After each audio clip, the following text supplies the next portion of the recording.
The Red Ceremony. Excerpt from Empire V by Victor Pelevin. The next 3 days of my life vanished without trace in the hamlet, sunk in mindless gloom, as Count Dracula had perceptively observed. On the morning of the fourth day, Enlil Maratovich telephoned. "Well, Rama," he said, "I offer you my congratulations." "What has happened?" "Today there is to be a red ceremony. You are to be given Bablos to try. An important day in your life." I said nothing. "The idea was that Mithra should call for you," went on Enlil Maratovich, "but he cannot be found at the moment. I would have come myself, but I'm busy. Do you think you can get yourself to Baal Dasha?" "Where?" "To Baal Petrovich's place. He is my neighbor. Your driver knows where he lives." "I'm sure I can, then, if the driver knows. What time should I be there?" "There's no hurry. It won't begin without you. Hera will be there as well." "What should I wear?" "Up to you. But don't eat anything. Bablos is always taken on an empty stomach. That's all for now. Take care." 20 minutes later I was in the car. "Baal Petrovich?" asked Ivan. "I know where he lives. Sosnovska 38. Are we in a hurry?" "Yes," I said. "It's a very urgent matter." I was so nervous that I went into a kind of trance. I felt that the highway we were traveling along was like a river bearing me inexorably towards the abyss. My head was in a complete whirl. I could not decide which desire was the more desperate, to get to Baal Petrovich's place as quickly as possible, or to go straight to Domodedovo airport, buy a ticket and fly immediately to anywhere that would take me without a visa. In fact, this option was not feasible since I had no documents of any kind with me. The traffic was light and we arrived at our destination quickly, a rare enough event in Moscow. After being waved through a barrier, not unlike a border post, in a security fence bristling with CCTV cameras, Ivan brought the car to a stop in an empty parking area next to the house. Baal Petrovich's house reminded me of something midway between an embryonic Lenin library and a prematurely born Reich chancellery. The building itself was not so enormous, but its wide staircases and ranks of square columns faced in dark yellow stone lent it a monumental and majestic appearance. It was an appropriate setting for an initiation ceremony, or perhaps for some black magic ritual. "There's her new one," said Ivan. "Her new what?" "Hera Vladimirovna's car. The Bentley." I looked all around but could not see anything. "Where is it?" "Over there, under that tree." Ivan pointed toward some bushes growing at the edge of the parking area, and then I saw a huge green car resembling a bourgeoisie chest of drawers daringly responding to the challenge of the times. The chest of drawers was parked on the grass, well away from the edge of the asphalt of the hard standing, half concealed by the bushes, which was why I had not seen it at first. "Shall I beep her?" asked Ivan. "No, don't," I replied. "I'll go over and take a look." The back door of the car was half open. I could see movements inside and then heard laughter which I thought sounded like Hera's. I quickened my pace, and at that moment a car horn sounded. Ivan had tooted, after all. Hera's head came into view inside the car, and beside it I caught a glimpse of another head, a man's, but did not recognize it. "Hera!" I called. "Hello!" But the door, instead of opening wider, suddenly slammed shut. Something I had not expected was going on.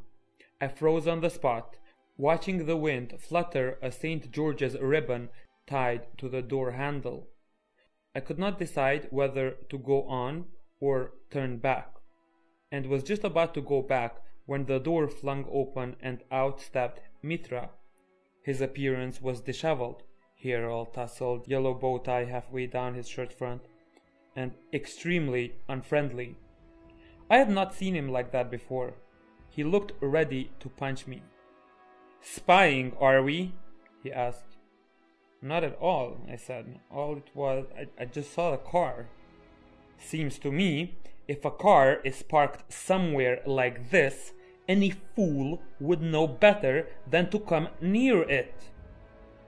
"Any fool might," I replied, "but I'm not a fool, and it's not your car." Hera emerged from the car. She nodded to me, smiled guiltily, and shrugged her shoulders. "Rama," said Mitra, "if you're having trouble, how shall I put it, making out on your own, let me send you some of those preparations that Brahma left behind. There's enough for a year there. You'll be able to work out your problems by yourself and stop bothering others." Hera took hold of his sleeve. "Please, that's enough." I could see that Mitra was deliberately trying to insult me, and this for some reason unsettled me. Instead of becoming angry, I felt disoriented. No doubt I did look rather foolish. I was rescued by the sound of a horn. Ivan was tooting again. "Chief," he called, "you're wanted over here." I turned on my heel and walked back to the parking area. A black-suited man I did not know was standing by my car. He was small, tubby, with a handlebar mustache like an elderly musketeer. "Baal Petrovich," he introduced himself and shook my hand. "But aren't there supposed to be two of you? Where is Hera?" "She's just coming." "Why are you so pale?" asked Baal Petrovich. "Are you nervous?" "No," I said. "There's nothing to fear. It is very many years since anything untoward has occurred during a red ceremony. We have the best possible equipment." You must be Hera? Happy to make your acquaintance." Hera was alone. Mitra had stayed back with the car. "Now then, my friends," said Baal Petrovich, "please come with me." He turned and led the way. We followed, Hera avoiding looking at me. "What was all that about?" I asked. "Nothing," she said.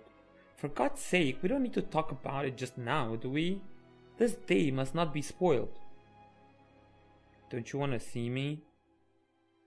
"I like you very much," she said. "If you must know, much more than I do Mitra. That's the truth. But please don't tell him that, okay?" "Okay," I agreed. "Tell me though, did you kick him in the balls as well? Or is it only me you do that to because you like me so much?" "I don't wish to talk about it." "If you like me so much, why do you spend time with Mitra?" "I'm in a phase of my life just now when I need him with me. You wouldn't understand. Or you might understand, but wrongly."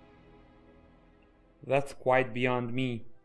Will there be another phase of your life when you will want me with you?" "Possibly." "It's like the worst kind of soap opera," I said. "Honestly, I can't believe you're saying this to me." "It will all become clear to you in due course. Now let's drop the subject." Inside, Baal Petrovich's abode seemed to have no connection with the Nordic totalitarianism of its exterior. The entrance hall was decorated in early oligarch eclectic style, with a life-size German Knight of the Sword sandwiched between a German musical box and a seascape by Aivazovsky. The only feature distinguishing the surroundings from the furnishings of a crooked accountant on the take was that the knight's armor and the Aivazovsky were genuine. We went along the passage and stopped before a high double door. Baal Petrovich turned to Hera and me. "Before going on," he said, We must become better acquainted. Taking a step toward me, he brought his face closer to mine and pecked at it with his chin, as if he were nodding towards sleep. I took a handkerchief from my pocket to wipe my neck, but the bite had been accomplished with consummate skill, and not a trace was to be seen on the handkerchief. Baal Petrovich closed his eyes and smacked his lips for a full minute. It made me feel uncomfortable. I wanted to bite him myself, to understand just what he was seeing for such a long time. At last he opened his eyes and looked at me with a twinkle. So you have been thinking of joining the Tolstoyans, have you? What makes you say that? Osiris, you were intending to join his sect? Not at the moment, I replied proudly. I was simply, wanting to broaden my circle of acquaintances. But please don't mention it to Endil Maratovich. Why upset the old man? I won't say anything, don't worry. That's all right, Rama. We'll give you some bablos, and then you won't need to visit any of these sectarians. I shrugged my shoulders. Baal Petrovich advanced on Hera, bent down toward her ear, and nodded his head as though responding to her quiet question. I had never before seen a vampire bite two people in such quick succession, but obviously Baal Petrovich was a specialist with great experience. After a few lip-smacking sounds, he said, "Very good to meet such a purposeful individual." He behaved to Hera with great gallantry. Also, he devoted much less time to probing her. For some reason, all my recent acquaintances seem to lead to the same outcome, muttered Hera. Nothing personal, replied Baal Petrovich. These bites are for purely professional purposes. I have to find out the best way to instruct you on the procedure, and for that, my friends, I need to gain an accurate picture of your inner world. Now, please come in. And with that, he flung open the doors. What was revealed was a brightly lit circular hall in which two colors predominated, gold and blue. The walls themselves were light blue, while gold gleamed from the pilasters, the moldings of the ceiling, and the frames of the pictures. The pictures were not interesting in themselves. In their somnolent lack of variety, they were more like wallpaper. Romantic ruins, noblemen on horseback, gallant rendezvous in woodland clearings. The painted ceiling was a representation of a skyscape with clouds, from the center of which protruded a large gilded relief of the sun, backlit by concealed lamps. The sun had eyes and ears, a smiling mouth, and the general impression was of Khrushchev hiding in the ceiling. His round, complacent face beamed down to be reflected in the polished parquet floor. Overcome by the splendor, I lingered in the doorway. Hera also stopped. "Please, come in," Baal Petrovich repeated. "We don't have too much time." We entered the hall. It contained no furniture except 5 big armchairs arranged in a semicircle around the fireplace let into one wall. The chairs were high-tech military style, equipped with servo drives, open-face helmets, and a plethora of complicated couplings. Beside the group of chairs was a level control desk, raised above the floor on a steel support. In the fireplace, a fire was burning, which struck me as odd since the air conditioning was on full. 2 Chaldeans in gold masks were tending to the fire. "Interesting," I said. "You have very much the same setup as Endil Maratovich. He also has a circular hall, a fireplace in the wall, and chairs, but his, of course, is more modest." "Nothing to be wondered at," replied Baal Petrovich. "All buildings designed for a similar function have things in common, just as all violins have a similar form. Please sit down." He signed to the Chaldeans to leave the room. One of them stayed behind a little to add some fuel to the fire from a paper packet marked BBQ charcoal. "As part of the red ceremony," explained Baal Petrovich, "it is customary to burn some banknotes. There is no practical point to this. It is simply one of our national traditions, reflected in folklore. We are not short of money. Nevertheless, out of respect for human labor, we prefer to burn old currency, which we get from the state mint." He glanced at his watch. "Now I must go to change my clothes. Please do not touch anything in the meantime." Warming us with an encouraging smile, Baal Petrovich followed the Chaldeans out of the room. "Weird chairs," remarked Hera. "A bit like at the dentist's."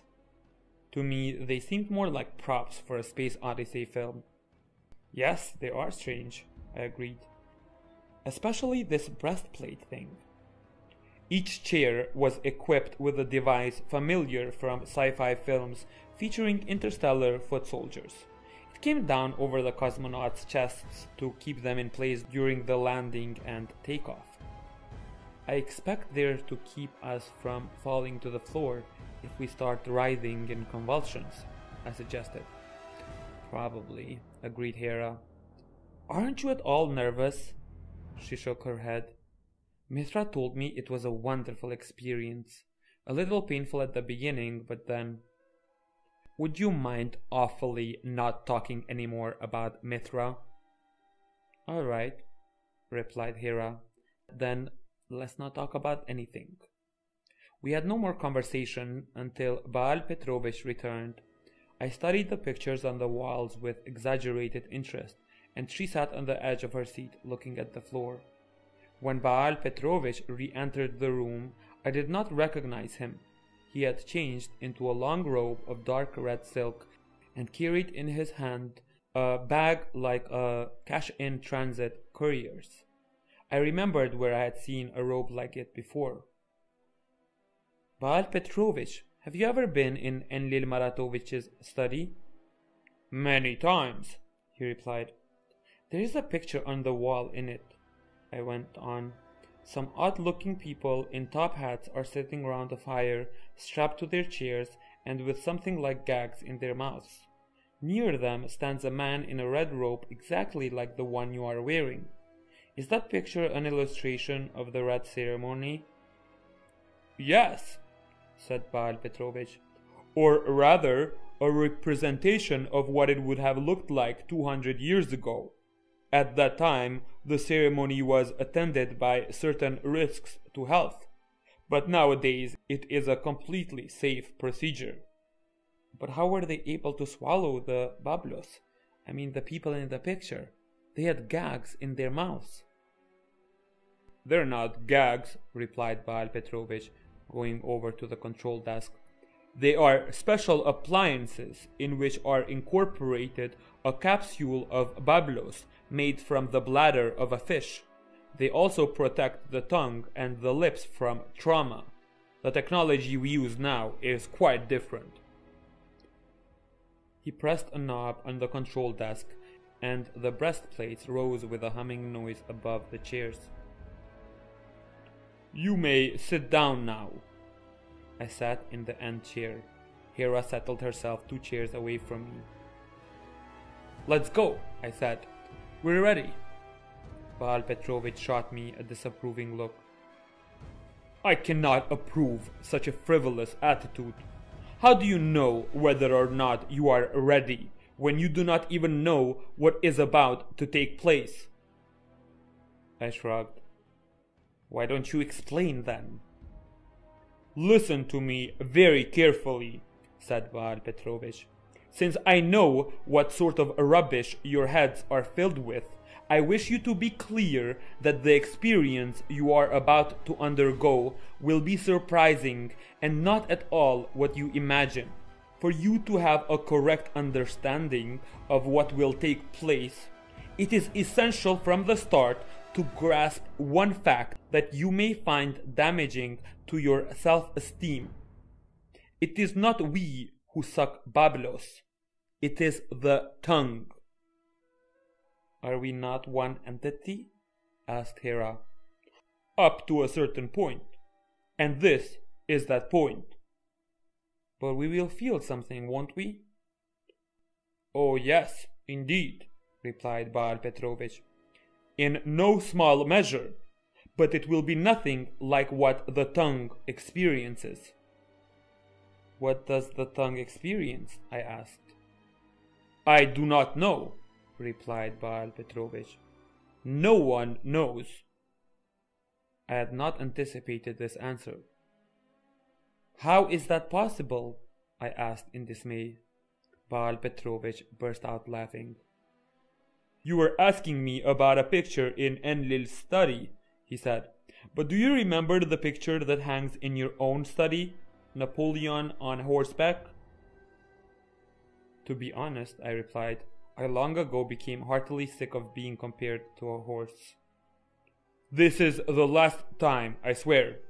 Does the horse know what Napoleon is thinking? What is your opinion? I think not. And I agree, but when Napoleon centers round the field of battle before his army, he and his horse appear as a single organism. In a sense, that is what they are. And when Napoleon pats his faithful steed on the neck... Why bother go on? I said. There's no point trying to explain anything to a horse, is there? Napoleon certainly wouldn't have done so. Rama, I understand your feelings, replied Baal Petrovich. But life is much simpler than is commonly believed. There are two paths. If a person is fortunate, incredibly fortunate, as you and Hera have been, he or she can become the horse that carries Napoleon. But by the same token, without that stroke of luck, the person will remain a mere beast of burden. Could we have done with horse breeding? Asked Hera. Let's get on with the matter in hand. With pleasure, replied Baal Petrovich. So, the red ceremony is in two parts. First, the tongue sucks in bablos. This is the greatest mystery in the vampire's world. But as I have already said, this procedure does not take place with us personally, and we know little of its essential nature. During this time, what you experience will be extremely varied and fairly unpleasant, and can even be painful. You must endure. Do you understand? I nodded. After that, the pain passes, and the second part of the experience begins, continued Baal Petrovich. Physiologically, what happens is this. Having absorbed enough bablos, the tongue injects directly into the brain a charge from an extremely powerful neurotransmitter we call dopamine, which compensates for the negative experiences arising from the first part of the procedure. Why is this compensation needed? I asked. After all, the pain is already gone. Quite so, said Baal Petrovich. But disagreeable memories persist. The neurotransmitter secreted by the tongue, however, is powerful enough to alter the content of the memory. To be precise, not the memory itself, but the emotional balance connected with it. As a result, the final impression the vampire retains of the red ceremony is in the highest degree positive, so much so that many vampires become psychologically dependent on bablos, a condition we call thirst. This is, of course, a paradoxical reaction, since the intake of bablos is in itself a fairly painful procedure. What exactly is a neurotransmitter? I asked. In our case, It is an agent which generates in the brain a sequence of electrochemical processes experienced subjectively as happiness. In a normal person, dopamine is responsible for similar processes. Its chemical name is 3,4-dihydroxyphenylethylamine. Dopamine is a closely related substance, as you will see if you look at the formula. On the right side of the molecule is the same nitric dioxide, but different figures for carbon and hydrogen. From a strictly chemical perspective, the name is incorrect. It was invented in the 60s as a joke, dope-amen, which became dopamine.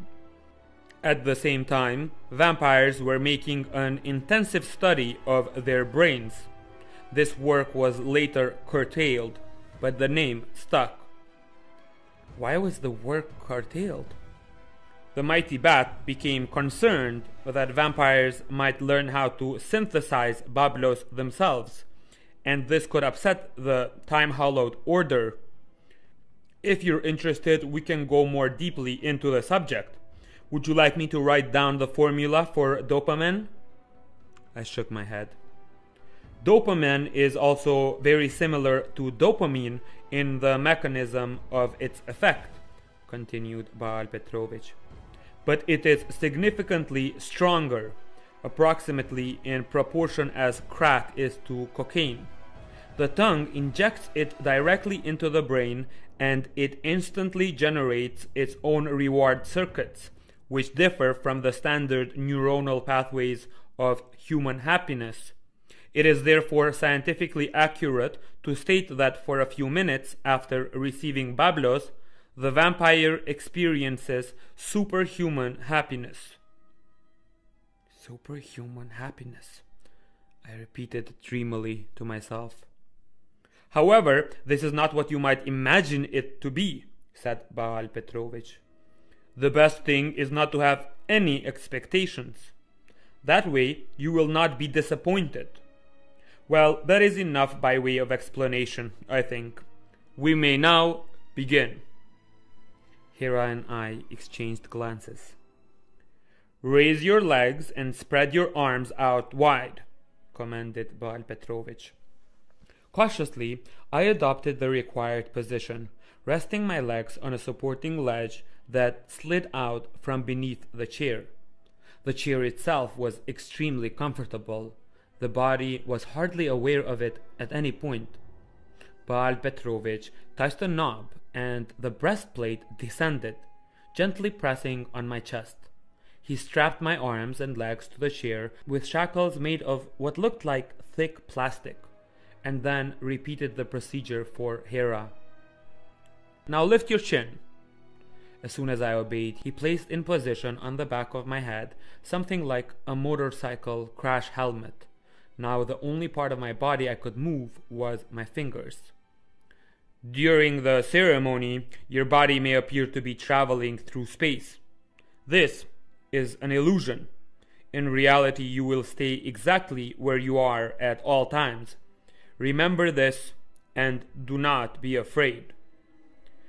Why do I have to be strapped down like this? I asked. Because, answered Baal Petrovich, the illusion is extremely powerful, and the body engages in uncontrollable movements to compensate for the imaginary motion in space. This can result in severe trauma. In the past, there were numerous instances of this. Well, all is ready now.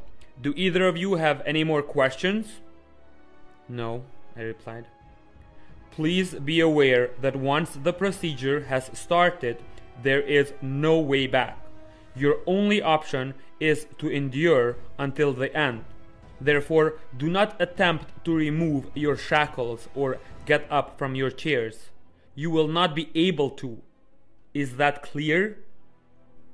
Quite clear, answered Hera. Baal Petrovich once again looked carefully over both of us and appeared satisfied with what he saw. Well, then, shall we go? Into darkness, back and down, I replied. Good luck. Baal Petrovich moved behind the chair, out of my line of sight. I heard a quiet humming noise. From the right-hand side of the helmet extruded a small, transparent tube, which came to rest exactly above my mouth. Simultaneously, two soft rubber plugs exerted pressure on my cheeks, one on either side. My mouth opened, and at the moment a single bright crimson drop escaped from the end of the tube and fell into my mouth. It fell directly onto my tongue, and in a reflex motion I pressed it up against my soft palate. The liquid was thick and viscous, tangy and sweet to the taste, as though someone had combined syrup with cider vinegar. I had the impression that it was instantly absorbed, as though a tiny mouth had opened just there and sucked it in. My head began to spin. The sensation increased in intensity for several seconds and culminated in total spatial disorientation. I was relieved that my body was firmly strapped in so that it could not fall. Then it seemed to me as though the chair itself was rising from the floor. This was most strange. I continued to see everything around me: Hera, the fireplace, the walls, the sun in the ceiling, Baal Petrovich in his dark red gown. Yet at the same time, I had an unmistakable sensation of my body and the chair ascending, moreover at a velocity such that I experienced the G-force a cosmonaut does when his rocket lifts off. The gravity became so extreme that I had difficulty in breathing. I was frightened of suffocating and tried to communicate this to Baal Petrovich, but my mouth would not answer to my commands. All I could do was move my fingers. Gradually, it became easier to breathe. I felt the speed of my ascent decelerating, as though I was approaching an invisible summit. I realized that I was on the point of overshooting, and then I just had time to curl my fingers into fists before my body plunged into a dizzy, delirious, but at the same time terrifying weightlessness. I felt something cold tickling in the pit of my stomach as my body hurtled downwards at an appalling speed. And all this while I was sitting still in a motionless chair. "Close your eyes," said Baal Petrovich. I glanced over at Hera. Her eyes were tight shut, so I followed suit in screwing mine fast shut as well, and that was even more terrifying because the sensation of flight was now all-consuming and utterly real, and I could no longer see the room around me to reassure me second by second that what was happening was no more than a vestibular hallucination. I tried to open my eyes once more, but could not. Evidently, I had begun to whimper from terror. I heard a low laugh from Baal Petrovich. Now, a visual element was added to my hallucinations. The illusion of flying through the cloud-covered night sky was complete. All around was dark, but even so, amid the darkness there were some clouds of a yet more impenetrable murk, like dense emboli of steam, and these I passed through with incredible speed. I seemed to be enveloped in a kind of crease in space which was absorbing air friction. From time to time I felt something inside my head tauten and the direction of my travel alter, which was a deeply unpleasant sensation. Soon I began to distinguish something like luminous dotted lines among the clouds. At first they were so dim as to be hardly visible, but gradually they became clearer. I knew that these points of light had some kind of connection to people. Either they were human souls, or thoughts, or dreams, or perhaps an element common to all these. And then, at last, I knew what they were. They were that part of human consciousness Enlil Maratovich had identified as Mind B. They appeared like spheres in which flickered a softly appealing nacreous luminescence. The Northern Lights, he had called it earlier. Linking the spheres was an invisible thread, looping them into long garlands. Countless numbers of these garlands spiraled upwards to culminate in a tiny speck of sheer black, which was where Ishtar had to be found. I could not see her, but her presence was as plainly perceptible as the sun above one's head on a hot day. All of a sudden, my body executed a sharp maneuver which was extremely painful and felt as though my bones had all been crunched sideways, upon which I found myself actually on one of the threads. Then I was moving along it, skewering the cerebral capsules one by one as I passed. As far as I could see, this had no effect on them. In fact, it could not have, because they were not real. The tongue's objective was not the capsules themselves, but the bright red drop of hope and meaning germinating within each one. One after the other, the tongue greedily drank down these drops, each time swelling with a dreadful kind of electric exaltation, which increasingly filled me with terror. I felt like a shade flying among thousands of dreams and feeding from them. The souls of all these people were as an open book to me. I could instantly understand everything about them. I was feeding on the reality of those waking dreams into which a man would lapse unconsciously many times a day, whenever his glance might fall upon a glossy page, a monitor screen, or a face in the crowd. The crimson flower of hope could blossom in any soul, and the fact that this hope was wholly without meaning, like the farewell cock-a-doodle-doo of a broiler chicken, made no difference at all. The flowers themselves were real, and the unseen reaper whom I bore on my foam-leathered back scythed them down with alacrity. A red spiral of energy throbbed in the people, a glowing discharge oscillating between what they imagined was real and what they thought were fantasies. Both poles were delusional, but the sparks flying between them were real enough. The tongue gulped down these sparks, inflating and shaking my poor skull. It became harder and harder for me to keep going in this helter-skelter dash. The pace at which I had to assimilate all that was going on was unsustainable. In some unknown way, I was looking into each person through whose mind I flew, and it was physically painful to keep up the tempo.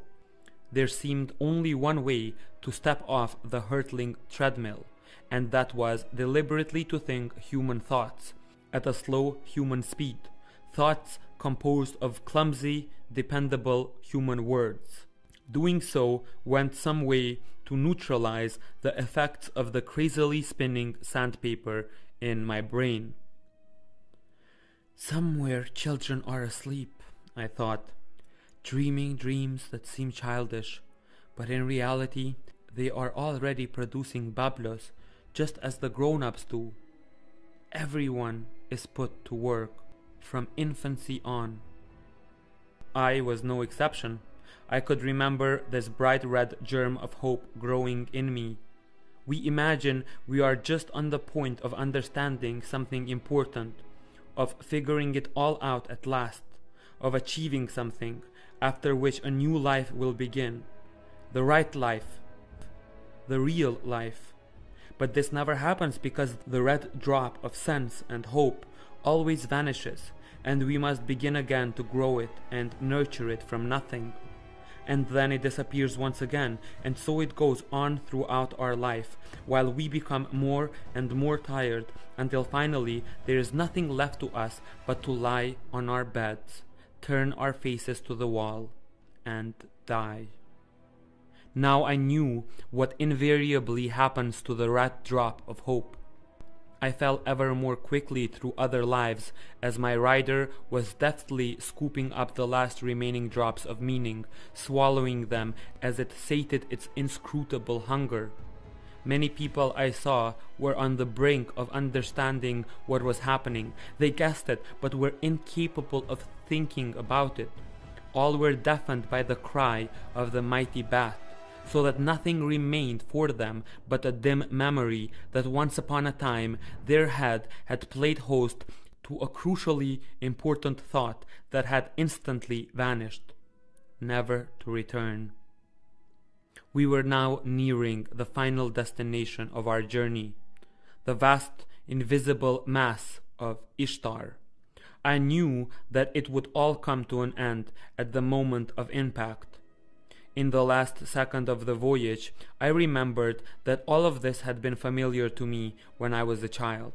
Then I had seen vampires flying through my dreams and knew they were taking from me the most important thing in life.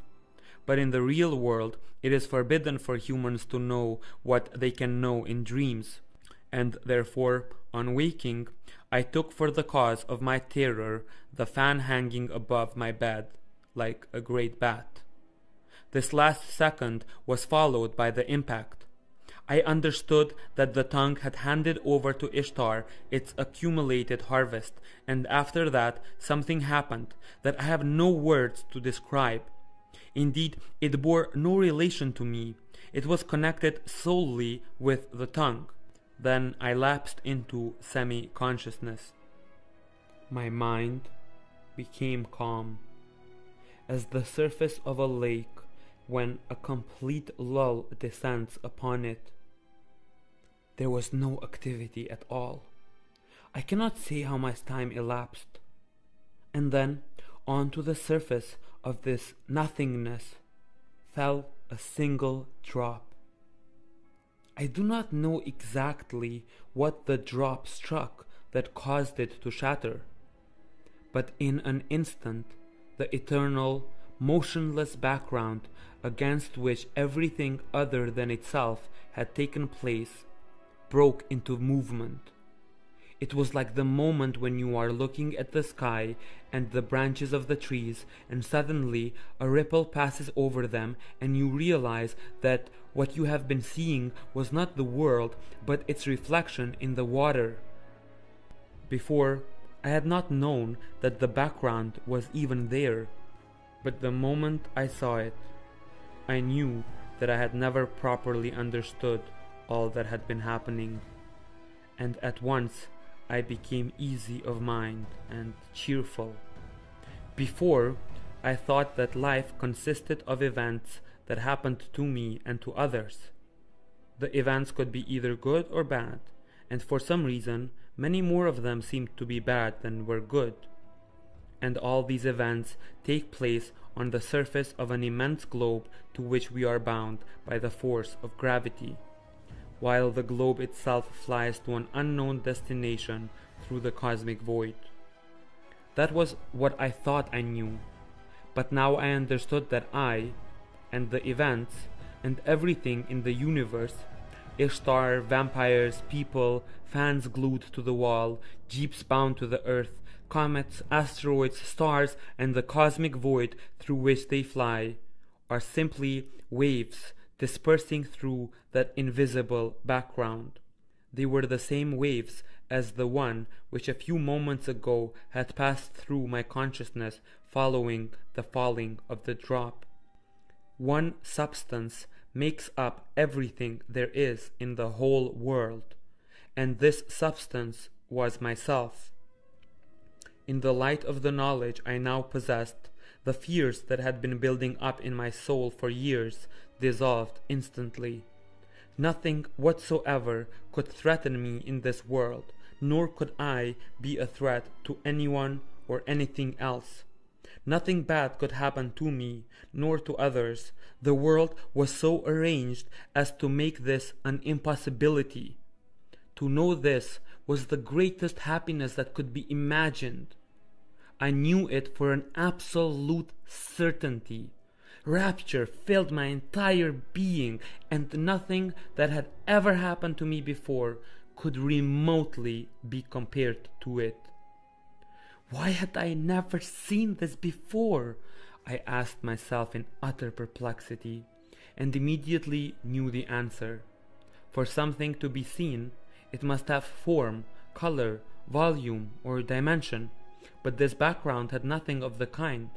Everything that existed did so as vortices and waves of this substance. But as for the substance itself, there was nothing able to persuade any of the sense organs that it was really there. Nothing, that is, except the drop that had fallen from I knew not where, and in a single fleeting moment had wrenched me out of the world of illusion. Now I knew for certain that it was a world of illusion, even though everyone else around me believed it was real. Now, I thought with quiet triumph, every aspect of my life would be changed, and never would I forget what I had just understood, and at once understood that I had already forgotten it. It was all over. Around me was once again the stifling blanket of calcified, imprisoning life, with its fireplaces, its armchairs, its smirking golden sun in the ceiling, its pictures on the walls, and Baal Petrovich in his long red gown. Nothing that I had so recently perceived could help me now, because the moment when it had happened was already in the past. Now I was in the present, where everything was real and concrete, where it made no difference what substance the thorns and prickles of this world were made of. All that mattered was how deeply they would pierce the body. Indeed, with every passing second they penetrated ever deeper until the world became again as it had always been. "Well, how was it?" asked Baal Petrovich, appearing once more in my field of vision. "How do you feel now?" I was going to say that everything was fine, but instead asked, "Can I do it again?" "Yes," said Hera, "I should like to as well. Can we?" Baal Petrovich laughed. "There you are. You have already discovered what thirst is." "So can we or not?" insisted Hera. "No, you will have to wait until the next time." "Will we have the same experience?" I asked. Baal Petrovich nodded. "It is always the same as the first time. The whole thing is just as fresh, just as vivid, and just as intangible. You will want to experience these feelings over and over again, and the inconveniences of the first part of the ceremony will be quite irrelevant." "Is it possible to recapture the same feelings on one's own?" asked Hera. "Without Bablos?" "That is a difficult question," replied Baal Petrovich. "To be perfectly honest, I don't know the answer. Tolstoyans, for instance, believe it is possible if you achieve sufficient simplicity in your life, but as far as I can judge, none of them has yet managed to do so." "What about Osiris?" I asked. "Osiris?" Baal Petrovich frowned. "There are all sorts of rumors about him. Some say that in the 60s he injected Bablos, shot up, as people called it then. What that did to his head, I can't imagine. As a result, everyone today is afraid to bite him. Nobody knows what is in his mind, or what sort of a Tolstoyan he is. Osiris is, in a word, terra incognita. But from another point of view, experiences of this kind may be accessible to saints. Still others say that something similar may be perceived on the highest levels of yogic practice." "What are those levels?" asked Hera. "That I cannot tell you. No vampire has ever succeeded in biting an advanced yogi master in this particular state, not to mention saints, for whom there have been no real examples for a very long time. To keep it simple, it is better to think along lines like this. The only true way for a vampire To slake his thirst is to suck bablos. Thirst and bablos together constitute the biological mechanism by which the survival of the mighty bat is assured, in much the same way as sexual pleasure ensures the continuation of the species. He jabbed something on the control desk, and I heard a low electrical humming sound. The breastplate rose into the air, after which the shackles loosed themselves from my arms and legs. I stood up. My head was still spinning, and just in case I held on to the back of the chair for support. The courier's bag lay open and empty near the fireplace. In the ashes behind the bars of the grate could still be seen fragments of partially burned 1,000-ruble notes. Baal Petrovich evidently fulfilled his role with an exemplary sense of responsibility. No doubt he approached it as a religious ritual in which he acted as the high priest. Hera also got to her feet, her face pale and serious. When she lifted her arm to straighten her hair, I noticed that her fingers were shaking. Baal Petrovich turned to her. "Just one other little formality," he said. "Courtesy demands that I begin with the lady." In his hand appeared a gleaming circular object, like a large coin, which he carefully pinned to Hera's t-shirt. The brooch was heavy, and the shirt immediately sagged. "What is it?" asked Hera. "A commemorative badge for the god of money," replied Baal Petrovich. "Now you know why we are all named after gods." He turned to me. "At one time, I was a jeweler," he explained. "I make these badges myself, for old time's sake. They are all different. For you, I made a special one, with wings of oak." "Why?" I asked suspiciously.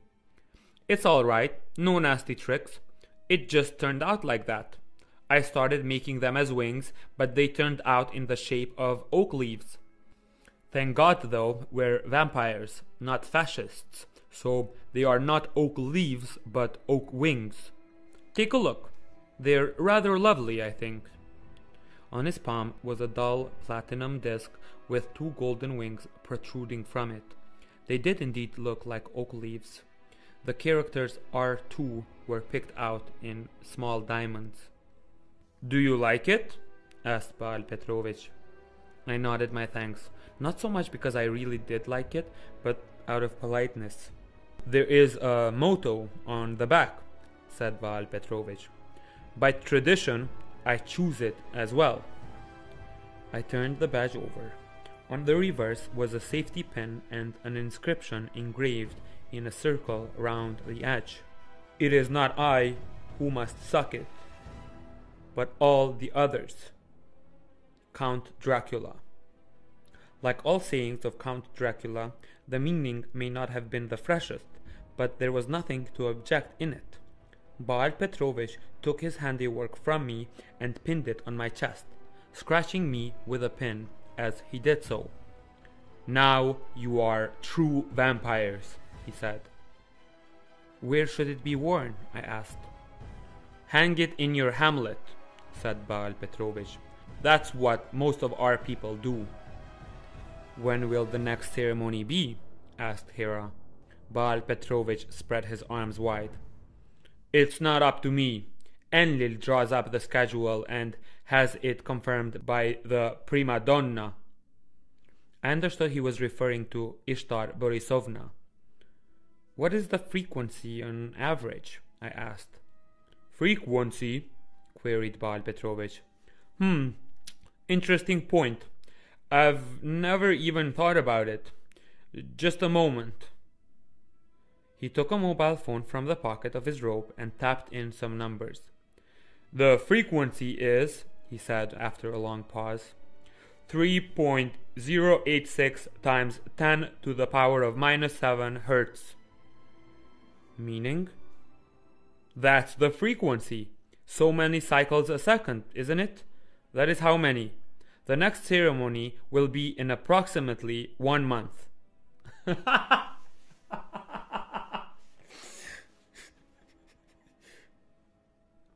Once a month isn't very often, said Hera. It's not nearly enough. That's no good. Talk to the management, replied Paul Petrovich. We also have our hierarchy, you see. The lower you hang, the higher you fly. Enlil over there has his own home-based station. He and the prima donna can suck bablos every day if they want to. But at the start of your creative path, my dears, you are not likely to get it more than once a month. He looked at his watch. Now, are there any more questions? I've got to be going. Having made our farewells to Paul Petrovich, Hera and I went out into the passage.